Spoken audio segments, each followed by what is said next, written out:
হরে কৃষ্ণ। এটা ছিল কালকের ভিডিও। আমি তখন সন্ধ্যায় আসন দিচ্ছিলাম। হঠাৎ আমার কাছে ফোন আসলো, এই ঠিকানায় চলে আসো, ভাগবতম ক্লাস হবে। ক্লাসটি শুরু হবে 7:30, আর তখনই বাজতেছিল 7টা। তো আমি তাড়াতাড়ি রেডি হয়ে মেয়েকে রেডি করিয়ে রওনা দিয়ে দিলাম। আমি 7:30টার দিকে ঘর থেকে বের হই, গিয়ে দেখি ক্লাস এখনও শুরু হয় নাই। তো আর কি করা, ভিতরের রুমে গিয়ে মাতাজিদের সাথে একটু গল্প গুজব করলাম। কিছুক্ষণ পরে ক্লাস শুরু হয়ে যায়।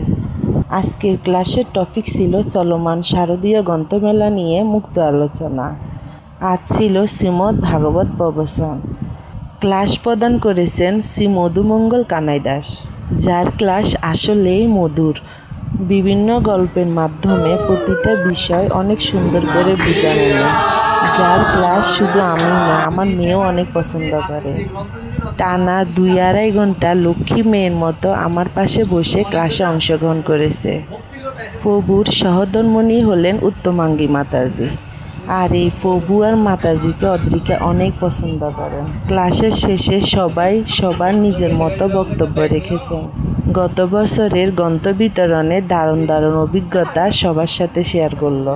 আর এই বছরও গ্রন্থমেলায় অংশগ্রহণ করার জন্য যার যার পছন্দ মতন গ্রন্থ সংগ্রহ করে নিল। এই হচ্ছে অনুষ্ঠানের কিছু অংশ। সব তো আর ভিডিও করা সম্ভব না। অনুষ্ঠানটি ছিল প্রায় 3 ঘন্টা। অনেক সুন্দর একটা ক্লাস উপহার পেয়েছে। ক্লাসের ম্যানেজমেন্টদেরকে অনেক ধন্যবাদ। ক্লাস শেষে প্রসাদ হিসেবে সবাইকে দিল সুস্বাদু অন্নপ্রসাদ। প্রসাদে ছিল সাদা অন্ন, পটল ভর্তা, কাশ্মীরি ডাল। প্রসাদটা কিন্তু সত্যি অনেক মজাদার ছিল। ভিডিওটি শেষ পর্যন্ত দেখার জন্য অনেক ধন্যবাদ। হরে কৃষ্ণ।